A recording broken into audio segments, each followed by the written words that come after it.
Hello everyone, मैं हूं संदीप और आप देख रहे हैं डिफेक्टिव क्लासेस। प्यारे बच्चों, आज की वीडियो में हम स्टार्ट करने जा रहे हैं कैलकुलस का जो चैप्टर नंबर 5 है कर्वेचर। आज हम जो कैलकुलस मैथ का जो चैप्टर नंबर 5 है कर्वेचर, उसके बारे में हम पढ़ेंगे भी। अब सबसे पहले देखिए, मेरी आपने जितनी भी वीडियोस देखी हैं ग्रेजुएशन वालों के लिए फर्स्ट वीडियो है, या फिर जो 9th to 12th देखते हैं, तो सबसे पहले मैं आपको बेसिक बताता हूँ भी बेसिक चीज़ें हैं क्या, उनका क्या यूज़ है, फिर हम एग्जांपल पढ़ते हैं, फिर एक्सरसाइज करते हैं भी। अब सबसे पहले जो हम चैप्टर नंबर 5 पढ़ेंगे, जिसका जो नेम है वो है कर्वेचर। नेम है कर्वेचर। अब हमें सबसे पहले ये पता हो कि एक्चुअल में ये जो कर्वेचर है ये है क्या, हम इसको क्यों पढ़ रहे हैं, अभी ऐसा क्या है कर्वेचर में। तो ये सारी चीज़ें आपको पता होनी चाहिए। जब भी हम कोई टॉपिक पढ़ते हैं तो हमें सोचना चाहिए कि what is this and why we study. ये कुछ क्वेश्चन हमारा बेसिक क्लियर करवा देते हैं, चीज़ें अच्छी तरीके से समझ में आती हैं, तभी हम एक्सरसाइज को अच्छी तरीके से कर पाएंगे। अब सबसे पहले हम इसके मीनिंग से शुरुआत करते हैं भी। कर्वेचर, इसका मीनिंग क्या होता है भी। कर्वेचर का जो मीनिंग होता है वो होता है घुमाव। इस तरीके से हिंदी में मीनिंग है इसका घुमाव, या फिर हम बोलते हैं इसको टेढ़ापन। इसको इस तरीके से समझिए भी। अब आपको लग रहा होगा सर हिंदी में मीनिंग क्यों बता रहे हैं, तो एग्जाम में आएगा नहीं भी। एग्जाम में नहीं आएगा, लेकिन बेसिक यही क्लियर करवाएगा भी आपका, क्योंकि हमें पता हो। अब कर्वेचर पूछ ले व्हाट इज कर्वेचर, क्या मीनिंग होता है भी, हमें नहीं पता, हम तो डायरेक्ट क्वेश्चन कर रहे हैं। तो ये चीज़ें से आप इनको थोड़ा स्किप करो, तो पहले आपको कंप्लीट बेसिक पता हो। तो आइए इंट्रोडक्शन की शुरुआत करते हैं। इंट्रोडक्शन में है, यहाँ से आपको ये जो कुछ डायग्राम दिख रहा है, ये फर्स्ट, ये सेकंड, ये है फर्स्ट कर्व। ये जो स्टार्टिंग में आपको कर्व दिख रही है, इसको फर्स्ट कर्व है नाम दिया है, इसको सेकंड कर्व हमने नाम दिया है भी। तो ये फर्स्ट कर्व, ये सेकंड कर्व। अब मैं बोल रहा हूँ कि इन दो कर्व्स को देखिए और ऑब्जर्व कीजिए कि आपने क्या ऑब्जर्व किया अभी। जो फर्स्ट कर्व है PQ और जो सेकंड कर्व है LM। अगर मैं आपसे ये पूछूं कि इन दोनों में से ज़्यादा बैंड कौन सी कर्व है भी, आप बोलेंगे सर बैंड तो PQ भी है, लेकिन अगर PQ की कंपैरिजन हम LM से करते हैं तो LM कुछ ज़्यादा ही बैंड है। क्लियर, यानी कि बेंडिंग यानी कि घुमाव, टेढ़ापन, ये सारे सिनोनिम्स वर्ड होते हैं, इस तरीके से आप समझिए। तो हमने यहाँ PQ और LM दो कर्व ली, जिसमें से देखा कि LM कुछ ज़्यादा बैंड हुई है अगर हम उसकी कंपैरिजन करते हैं PQ से। तो यहाँ से ये वही चीज़ें मैंने लिखी है। We have two curves PQ and LM। We observe that the curve LM bends more sharply than the curve PQ। यानी कि जो LM है वो ज़्यादा शार्पली बेंड हुई है, किससे, PQ से। इसी को हम प्यारे बच्चों क्या नाम देते हैं, कर्वेचर, यानी कि कितनी वो बैंड हुई है। अब कर्वेचर एक्चुअल में है क्या, डेफिनेशन उसकी एग्जैक्ट अकॉर्डिंग टू मैथमेटिक्स। तो वो देखिए, अब यहाँ से जो कर्वेचर है उसकी डेफिनेशन देखिए। The numerical measure of the sharpness of bending of A curve at a point. हम किस पे बेंडिंग निकालते हैं भाई, ये नहीं भी टोटल यहाँ से L से M तक घुमाव कितना है। लेट सपोज जैसे ये A पॉइंट यहाँ लिखा है, अब A पॉइंट पे ये कर्व कितनी बेंड हुई है, एक के जस्ट आगे, एक के जस्ट लेफ्ट, यानी कि जैसे हम left hand limit right hand limit करते थे कि इस पॉइंट पे कर्व की जो बेंडिंग वो कितनी है, उसी को हम क्या बोलते हैं, कर्वेचर। यानी कि at a point is called curvature, उसको हम क्या नाम देते हैं, कर्वेचर। और सारा का सारा डिपेंडेंट किस पे है, बेंडिंग पे of the curve at that point. तो हम क्या बोलते हैं, उसको कर्वेचर बोलते हैं कि हमने ए पॉइंट पे क्या निकाल लिया, कर्वेचर। और ये ध्यान रखना, ये क्या है, न्यूमेरिकल मेजर है भी, ठीक है। यानी कि न्यूमेरिकल मेजर है, ये कॉन्स्टेंट भी हो सकते हैं, कुछ भी हो सकते हैं, इस तरीके से भी। जो बेंडिंग है उसकी मेजरमेंट को ही हम क्या नाम देते हैं, कर्वेचर नाम देते हैं भी। तो ये थी कर्वेचर, इसकी बेसिक डेफिनेशन, इसका मीनिंग, हम क्यों पढ़ रहे हैं, बेंडिंग निकालने के लिए। अब उसके बाद देखिए जो नेक्स्ट हमारा टॉपिक है, नेक्स्ट टॉपिक है intrinsic equation of the intrinsic equation of the curve.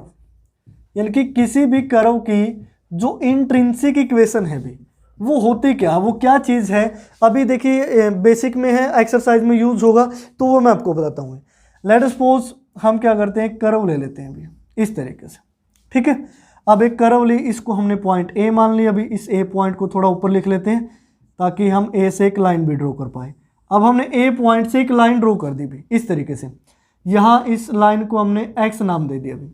अब A कर्व पे कहीं भी कोई भी पॉइंट, लेट सपोज ये P पॉइंट हमने ले लिया अभी। अब जो A से जो P की डिस्टेंस है उसको हमने लिया स्मॉल s। इसको थोड़ा बड़ा लिख लेते हैं, ये स्मॉल s हो गया अभी। अब हम क्या करते हैं कि इस कर्व पे इस पॉइंट P पे एक टेंजेंट ड्रॉ करते हैं भी। अब ये लाइन थोड़ी टेढ़ी हो सकती है क्योंकि हाथ से लगा रहे हैं, लेकिन बस ध्यान रहे ये क्या हो गया, टेंजेंट हो गया। अब इस टेंजेंट को हमने नाम दिया AP हो चुका है, इसको B मान लो, इसको C मान लो। लेट सपोज ये जो लाइन AX है भी, इसके साथ एंगल साइन बनाते हैं। इस सिंबल को हम क्या बोलते हैं, साइन बोलते हैं भी, ठीक है। तो ये ध्यान रखना, साइन। अब ये साइन है जो ये एंगल को रिप्रेजेंट करता है, यानी कि यहाँ जो P पॉइंट पे एक टेंजेंट ड्रॉ किया, उसका एंगल लाइन AX के साथ क्या है, साइन है। अब इसके बारे में मैं सारी इंफॉर्मेशन बताता हूं आपको। लेट एक कर्व, यहां AP, लेट सपोज ये Q है, इसको नाम दे देते हैं AQ, and P is any point on the curve। P क्या है, इस कर्व पे कोई भी पॉइंट है, एंड डिस्टेंस या फिर लेंथ लिख सकते हो भी, length of arc AP। Arc AP यानी कि A से ये जो P की ये लेंथ है, ये हमने क्या ली है, इज S, ठीक है। उसके बाद BC, इसको स्मॉल s लिखें आप, BC is the tangent, BC is the tangent drawn from point P, drawn from point P, यानी कि BC एक टेंजेंट है जो हमने पॉइंट P से ड्रॉ किया है। उसके बाद और लिखते हैं भी इसमें कुछ, एंड ये जो साइन है ये रह गया, इसको भी एक्सप्लेन कर सकते हैं, is the angle between the tangent, किस किस के बीच एंगल है, between the tangent and line AX, and line AX, ठीक है। तो ये साइन है जो एंगल है लाइन, ये जो पॉइंट A था, ये पॉइंट A है भी, यहाँ ऊपर लिखा गया है, AX और किसके बीच, टेंजेंट BC के बीच। तो ये जो साइन है वो हमने एंगल लिया। उसके बाद एक मोस्ट इंपॉर्टेंट चीज़ क्या है, उसके बाद ये जो इंट्रिंसिक इक्वेशन है इसकी डेफिनेशन आती है। तो यहाँ मैं आगे लिख देता हूँ, देन द रिलेशन बिटवीन, अब रिलेशन किस किस के बीच में, S and psi is known as intrinsic equation of the curve, equation of the curve. अब ये जो रिलेशन है S और साइन के बीच का, इसी को हम क्या नाम देते हैं भी, intrinsic equation of the curve नाम देते हैं। यही क्या है, इंट्रिंसिक इक्वेशन की डेफिनेशन है बस। और यहाँ पे एक चीज और देखिए, एंड S एंड साइन, जो S एंड साइन है are known as intrinsic coordinates. अब इनको हम क्या नाम देते हैं, इंट्रिंसिक कोऑर्डिनेट नाम देते हैं भी। अब हमें पता होना चाहिए कि S और साइन क्या है, ये क्या है, इंट्रिंसिक कोऑर्डिनेट है भी। अब जो कर्वेचर में हम पढ़ने वाले हैं, सारा का सारा चैप्टर एक ही चीज़ से रिलेटेड है। वो क्या है कि इस कर्व में, लेट सपोज यही कर्व है कि P पॉइंट पे बेंडिंग कितनी आई है, वही क्या है, कर्वेचर भी। अब हमने ये पढ़ लिया कि कर्वेचर एक्चुअल में है क्या, उसकी डेफिनेशन क्या है, कर्वेचर किसको डिफाइन करता है, कर्वेचर हम क्यों पढ़ रहे हैं, और ये जो intrinsic equation of the curve ये क्या है, S और साइन क्या है, ये सारी चीज़ें हमने पढ़ ली। अब जो मेन चीज़ आती है, जैसे क्लास 12th में आपने किया था भी, डेरिवेटिव आपने पढ़ लिया, साइन एक्स का कोस एक्स होता है भी। अब ये तो सिंपल फॉर्मूले थे, पहले आपने डेरिवेटिव का बेसिक पढ़ा, फिर आपने क्वेश्चन सोल्व करने के लिए तो डेरिवेटिव निकालना पड़ा ना। अब ये तो समझ लिया कि कर्वेचर है क्या, लेकिन अब माइंड में एक ही क्वेश्चन आ रहा है, हाउ टू फाइंड कर्वेचर, यानी कि हम कर्वेचर को कैसे फाइंड आउट करेंगे। अब ऐसा कौन सा फॉर्मूला है, कौन सा तरीका है जिससे हम कर्वेचर फाइंड आउट कर सकें किसी भी कर्व का। उसके बाद देखिए प्यारे बच्चों, जो नेक्स्ट हमारा टॉपिक है वो है to find the curvature of the curve whose intrinsic equation is given. अब हमें देखना है कि हम उसका कर्वेचर कैसे फाइंड आउट करेंगे अगर उसकी इंट्रिंसिक इक्वेशन हमें गिवन हो किसी भी कर्व की। तो उसके लिए हम क्या करते हैं, एक कर्व सपोज कर लेते हैं भी। लेट सपोज ये क्या है, कोई कर्व है, इस तरीके से। अब कर्व हम मान लेते हैं ए बी एक कोई कर्व है। अब यहाँ हम एक एक्स एक्सिस ड्रॉ करते हैं। लेट सपोज ये क्या है, एक्स एक्सिस है, या फिर इस तरीके से आप वाई भी ड्रॉ कर सकते हो। ये वाई हो गया, वाई एक्सिस, ये एक्स डैश और ये वाई डैश एक्सिस। अब ये फर्स्ट क्वाड्रेंट में हमने कोई भी कर्व ली, ठीक है, तो कर्व है ए बी। अब कर्व ए बी है तो यहाँ पे हम कोई पॉइंट ले लेते हैं पी कोई पॉइंट है जो इस ए बी कर्व के ऊपर लाई करता है। अब हम क्या करते हैं कि पॉइंट पी से एक टेंजेंट ड्रॉ करते हैं भी, पॉइंट पी से एक टेंजेंट ड्रॉ किया। अब ये हो गया वो टेंजेंट जो पॉइंट पी से हमने ड्रॉ किया है। तो इस टेंजेंट को भी कुछ ना कुछ नाम दे देते हैं, ए बी, लेट सपोज ये सी हो गया, ये कोई पॉइंट डी हो गया। और ये जो टेंजेंट है कर्व पे पॉइंट पी से, वो एक्स एक्सिस के साथ साइन एंगल बनाता है। क्लियर। उसके बाद अब ये जो इस पे हम एक और पॉइंट सपोज कर लेते हैं क्यू। अब ये जो पी और क्यू पॉइंट है वो नेबर पॉइंट है, भी नेबरहुड है। तो यहाँ से देखिए, अब हम क्या करते हैं कि इस क्यू पॉइंट से एक टेंजेंट ड्रॉ करते हैं। तो हमने ये क्या किया, इस तरीके से क्यू पॉइंट से एक टेंजेंट ड्रॉ करना है जो इस कर्व को सिर्फ और सिर्फ क्यू पॉइंट पे टच करे। अब ये है पॉइंट क्यू, तो लेट सपोज ये हो गया भी टेंजेंट। अब लाइन थोड़ी टेढ़ी जा रही है इसमें, तो इसको आप अच्छी तरीके से समझें कि ये टेंजेंट क्या है। क्लियर। तो ये हो गया पॉइंट क्यू, क्यू से हमने एक टेंजेंट ड्रॉ किया। अब अगर क्यू से हमने कोई टेंजेंट ड्रॉ किया है तो वो यहाँ कुछ ना कुछ तो एंगल जरूर बनाएगा भी।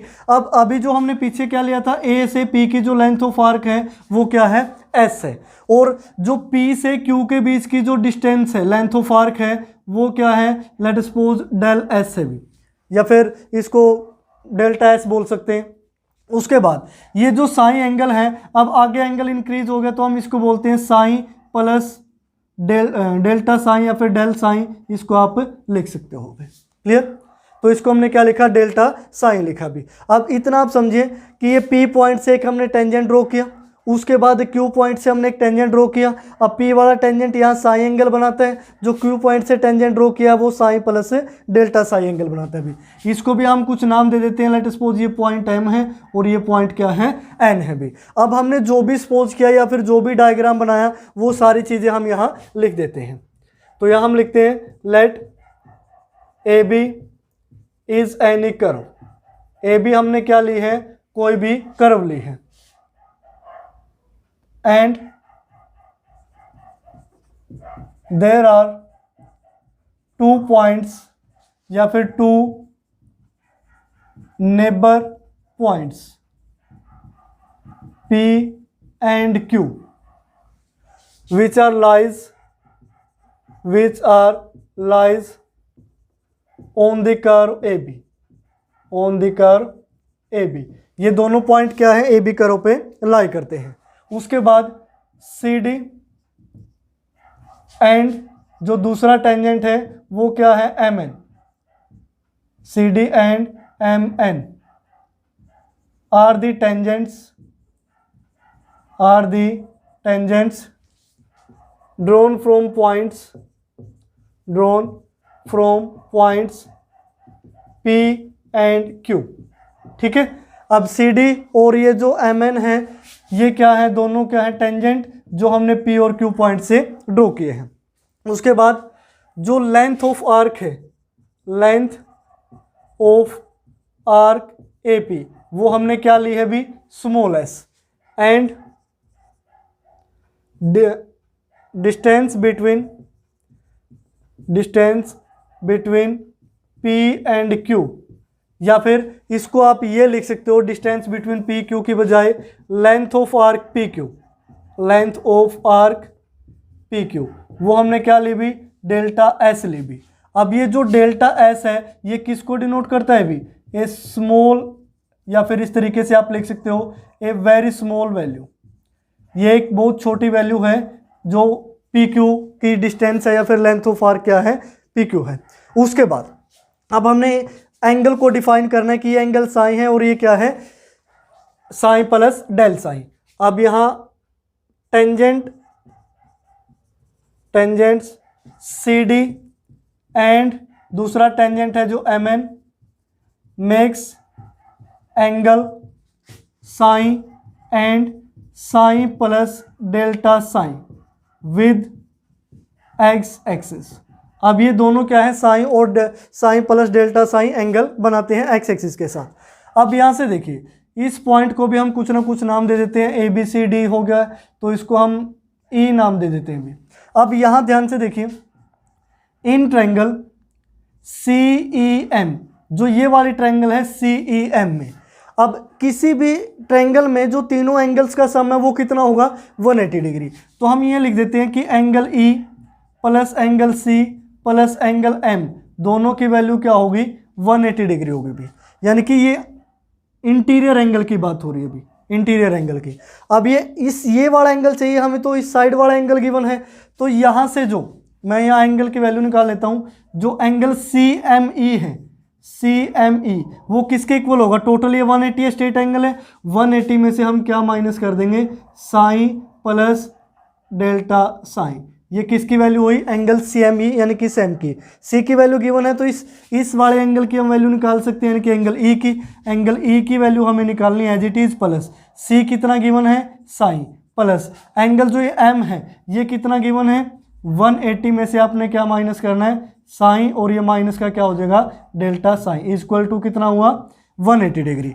तो यहाँ से क्या हुआ कि 180 से तो 180 कैंसिल हो गया, साइन से साइन कैंसिल हो गया, ये राइट साइड जाएगा, जो एंगल C की वैल्यू आई वो क्या आई, डेल्टा साइन। तो एंगल E की वैल्यू क्या है, यहाँ डेल्टा साइन हो गया अभी। अब एंगल E डेल्टा साइन है तो ये वाला एंगल भी कितना होगा, डेल्टा साइन होगा। अब इसका रीज़न क्या है कि जो एंगल AED या फिर सॉरी NED है, NED वो किसके इक्वल होगा, एंगल E के, और दोनों किस टाइप के एंगल हैं, vertically opposite angle. This means ये क्या होगा, डेल्टा साइन होगा अभी। अब उसके बाद जो कर्वेचर है वो एक्चुअल में क्या है, उसके बाद देखिए जो कर्वेचर है, then the curvature of the curve at point P is defined as the rate of change in angle psi with respect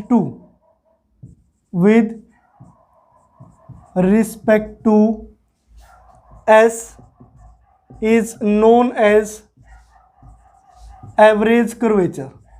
उसको हम क्या बोलते हैं अभी, एवरेज कर्वेचर बोलते हैं अभी। तो ये था हमारा कर्वेचर, एक्चुअल में कर्वेचर है क्या, और वो जो एवरेज कर्वेचर है उसको हम डिनोट कैसे करते हैं, एक ग्रीक लेटर है कापा, जिसको हम क्या बोलते हैं, KAPPA कापा, ठीक है। उसको हम कैसे डिनोट करते हैं,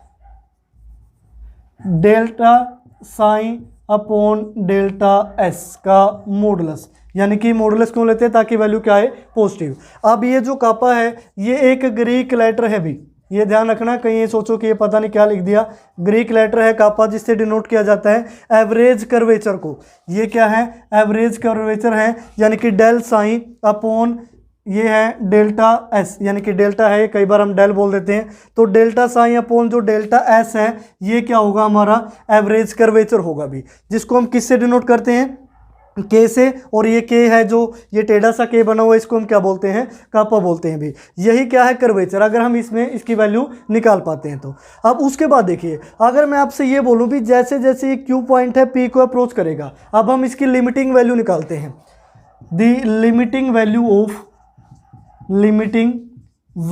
ऑफ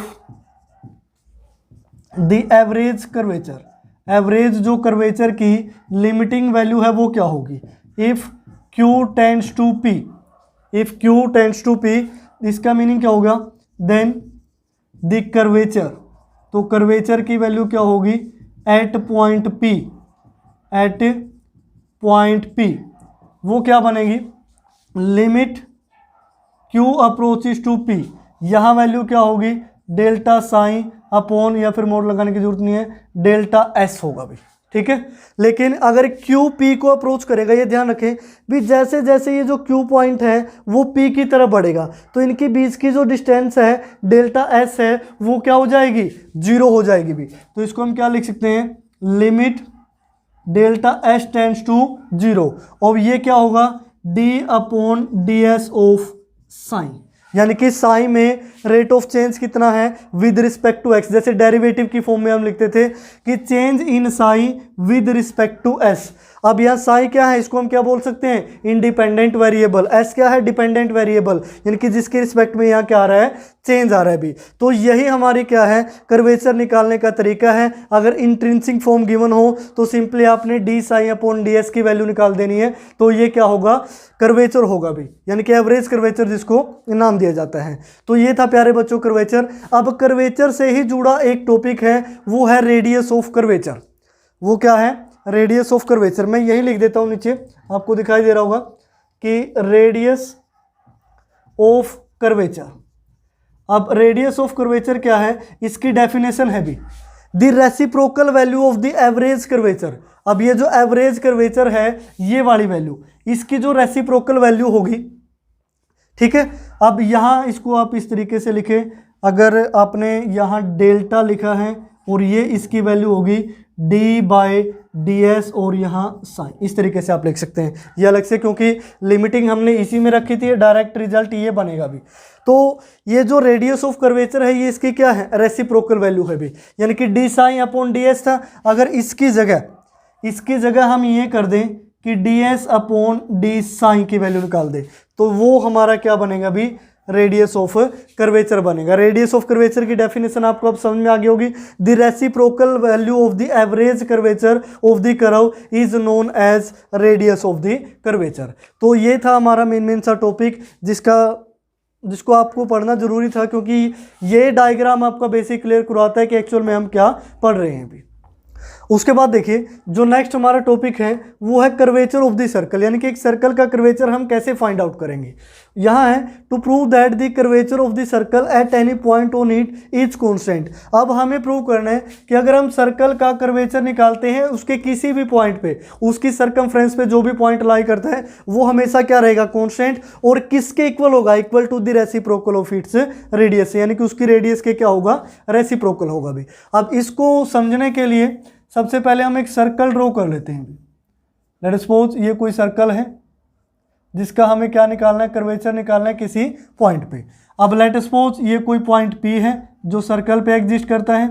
अब उसका हमें सेंटर पॉइंट भी लेना पड़ेगा भी। P पॉइंट को थोड़ा इधर लिख लेते हैं, ये पॉइंट P, ये है centre point let suppose O। अब हम क्या करते हैं कि P पॉइंट से एक टेंजेंट ड्रॉ करते हैं इस तरीके से। ये P पॉइंट से हमने क्या ड्रॉ किया, टेंजेंट ड्रॉ किया। अब O को P से हम मिला लेते हैं। अब एक और पॉइंट हम ले लेते हैं, लेट सपोज ये क्या है, Q पॉइंट है भी, ये हमने पॉइंट लिया Q। अब Q से भी हम एक टेंजेंट ड्रॉ कर लेते हैं, ये एक टेंजेंट ड्रॉ हो गया पॉइंट Q से इस तरीके से। तो अब उसके बाद अब ये जो दोनों हमने टेंजेंट ड्रॉ किए हैं, लेट सपोज इनके बीच का जो एंगल है वो क्या होगा, साई होगा। अब जो दोनों टेंजेंट के बीच का एंगल होता है वही किसके बीच का एंगल होगा, रेडियस के बीच का। ये प्रीवियस क्लास में हम ऑलरेडी पढ़ चुके हैं भी। अब ये जो आर्क है P से लेके Q तक, इसकी डिस्टेंस को हम मान लेते हैं कि वो स्मॉल s है। अब हमें प्रूव करना है कि जो कर्वेचर की वैल्यू है वो क्या होगी, कांस्टेंट होगी भी। अब ये P है, लेट सपोज इसको आप x नाम दे दो, इसको आप y नाम दे दो भी, कोई भी टेंजेंट है। ये सारी चीज़ें हमने सपोज कर ली है। तो यहाँ हम लिखेंगे सॉल्यूशन में, let a circle with centre point O, with centre point O। अब सेंटर पॉइंट हमने क्या लिया, O, and 2 points P and Q lies on the circumference of circle, on the circumference of the circle। ये क्या करते हैं, circumference पे लाई करते हैं सर्कल की पे। उसके बाद अब ये दोनों यहाँ टेंजेंट ड्रॉ किए गए हैं और टेंजेंट के बीच का एंगल क्या है, साई है भी। ये सारी चीज़ें आप अपनी तरफ से लिखोगे। उसके बाद जो मेन पॉइंट है वो मैं आपको बता देता हूँ कि जो लेंथ ऑफ आर्क है वो हमने क्या ली है, length of arc P Q वो हमने ली S, and angle between the tangents, angle between the tangents from point P and Q is वो क्या है, साई है भी। तो ये साई क्या है, एंगल है जो इन दोनों टेंजेंट के बीच में लाई करता है। उसके बाद अब क्लास 11th में आपने एक फॉर्मूला पढ़ा था भी, यूजिंग फॉर्मूला। अब वो फॉर्मूला क्या था, अब फॉर्मूला वो 3rd चैप्टर में आया था ट्रिग्नोमेट्री में कि थीटा है जो इक्वल टू होगा L बाय आर के।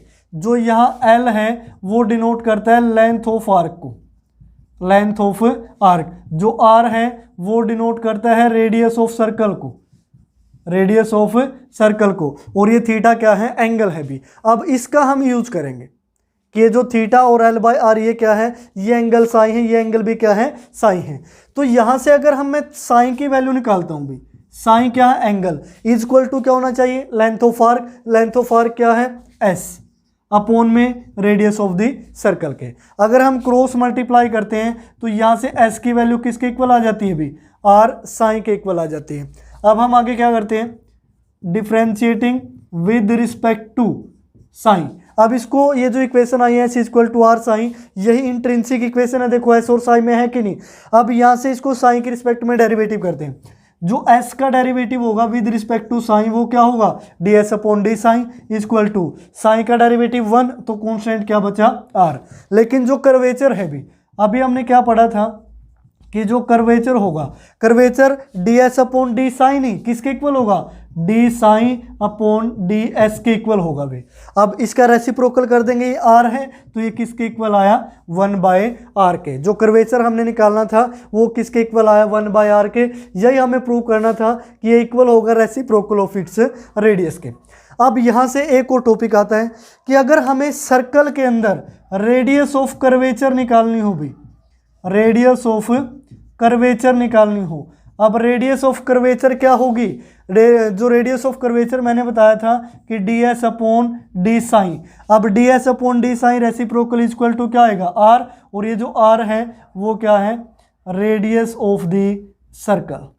ठीक है, वो क्या है, रेडियस ऑफ द सर्कल। अब रेडियस ऑफ कर्वेचर का मीनिंग क्या होता है कि जिस कर्व पे हम कर्वेचर निकाल रहे हैं उसकी जो रेडियस है वो कितनी होगी, ये क्या है, रेडियस ऑफ कर्वेचर। और सर्कल के केस में हमेशा ये क्या रहेगी, उस सर्कल की रेडियस ही होगी, क्योंकि ds अपॉन डी साई करेंगे तो वो क्या आ जाएगा, r आ जाएगा भी। तो ये बिल्कुल सिंपल सा टॉपिक था। अब एक चीज़ का और आप ध्यान रखें, जैसे कर्वेचर हम पढ़ रहे हैं, कर्वेचर का मीनिंग क्या है, बेंडिंग। अगर ये क्वेश्चन मैं आपसे इस तरीके से करता हूँ, बी ये कोई स्ट्रेट लाइन है, लाइन है लेट सपोज ए बी, ये क्या है, ए पॉइंट, ये बी पॉइंट। मैं बोल रहा हूँ भी पी पॉइंट पे कर्वेचर निकालो इसका। अब पी पॉइंट पे कर्वेचर तो तब होगा ना अगर पी पॉइंट पे ये बेंड हुई हो, ये तो क्या है, स्ट्रेट है। यानी कि एक चीज़ हमेशा ध्यान रखना, जो स्ट्रेट लाइन में कर्वेचर है, यहाँ पे जो कर्वेचर होगा, कर्वेचर यानी कि d psi upon D S, हमेशा वैल्यू क्या रहेगी भी, 0 रहेगी, क्योंकि ये स्ट्रेट लाइन है, इसमें कोई भी बेंडिंग नहीं होती। और यहाँ सर्कल में अभी हमने क्या पढ़ा कि जो कर्वेचर है वो हमेशा क्या रहेगा, कांस्टेंट, और रेसिप्रोकल होगा किसके, रेडियस के। रेडियस 5 है तो कर्वेचर 1/5, रेडियस 10 है तो कर्वेचर 1/10। और एक चीज़ और यहाँ से समझे कि अगर किसी भी कर्व में जो बेंडिंग है या फिर कर्वेचर है वो कांस्टेंट है, वो तभी जाके क्या बनता है, सर्कल बनता है भी। अगर उसमें जो ये कर्वेचर है या फिर बेंडिंग है वो कम ज़्यादा हो जाए, उसका डायग्राम देखिए, जैसे यहाँ कोई कर्व बेंड हुई, फिर कम हो गया, फिर ज़्यादा हो गया, इस तरीके से कम ज़्यादा बेंडिंग, तो दिस मीन्स क्या है, सर्कल बना भी, सर्कल नहीं बनेगा। यानी कि अगर बेंडिंग कांस्टेंट है तो ही सर्कल बनता है, अदरवाइज नहीं। क्योंकि हम पी पॉइंट से चलते हैं भी, इसको बेंड करते जाते हैं, अगर इसको ऐसे लेके जाते हैं, फिर ऐसे लेके जाते हैं, फिर ऐसे, यानी कि ये सर्कल कभी भी नहीं बनता। तो यही हमारी थ्योरम थी कि सर्कल तभी बनेगा जब उसमें बेंडिंग है या फिर जो कर्वेचर है वो हर एक पॉइंट पे क्या रहेगी, कांस्टेंट, जिसको हमने प्रूव किया। तो प्यारे बच्चों, आज की वीडियो में फिलहाल इतना ही। थोड़ा बहुत जितना भी हुआ मैंने आपको बेसिक करवाया। जो भी बेसिक थ्योरम्स आगे रहती हैं उसको हम पढ़ेंगे नेक्स्ट वीडियो में। तो नेक्स्ट वीडियो आने तक जो भी बच्चे नए जुड़ेंगे तो वो प्लीज़ चैनल को सब्सक्राइब कर लें। आपको अगर किसी पर्टिकुलर टॉपिक पे वीडियो चाहिए, चाहे वो कोई भी मैथ हो, आपका कैलकुलस हो, सॉलिड ज्योमेट्री हो या फिर अलजेब्रा हो, तो आप नीचे कमेंट बॉक्स में अपने व्यूज़ दे सकते हैं। भी आपको ये वीडियो कैसे लगी, क्या आपको इसको समझ में आया, इस वीडियो में और क्या एडिटिंग की ज़रूरत है, ये सारी चीज़ें आप कमेंट बॉक्स में बताया करें, ताकि अगर हमसे कोई मिस्टेक होती है तो हम वो रिमूव कर पाएँ और ज़्यादा से ज़्यादा बच्चे जुड़े भी। अब हम ग्रेजुएशन का जो सिलेबस है वो स्टार्ट कर चुके हैं। जो मोस्ट इंपॉर्टेंट चैप्टर हैं वो हम आपको करवाएंगे। अगर फिर भी आप ये चाहते हैं कि किसी पर्टिकुलर टॉपिक पर वीडियो बने तो आप नीचे वो कमेंट बॉक्स में हमें बता दें। हम कोशिश करेंगे जल्द से जल्द उस टॉपिक पर आपको वीडियो प्रोवाइड की जाए।